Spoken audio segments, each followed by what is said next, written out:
ওই মানৰে যত কথা ইমানতে থওঁ ওই মানতে থওঁ ও মাননীৰে পালস কেটি বজাবলৈ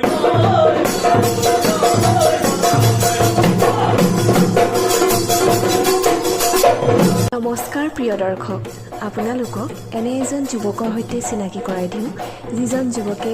উচ্চ শিক্ষাৰ সমান্তৰালভাৱে সাংস্কৃতিক সাধনাৰে জগত সভালৈ যাত্ৰা কৰিছে তেখেতৰ নাম হৈছে জঞ্জা বিজয় দুৱৰা আহক আমি সকলোৱে তেওঁৰ প্ৰতিভা উপভোগ কৰোঁ মই যেনেকে মুখত কম মোৰ ঢুলেও তেনেকে কব ও ঘিনা খিত ঘেন্দাও কুতু ঘিনা খিত ঘেন্দাও ঘিনা খিত ঘেন্দাও কুতু ঘিনা খিত ঘেন্দাও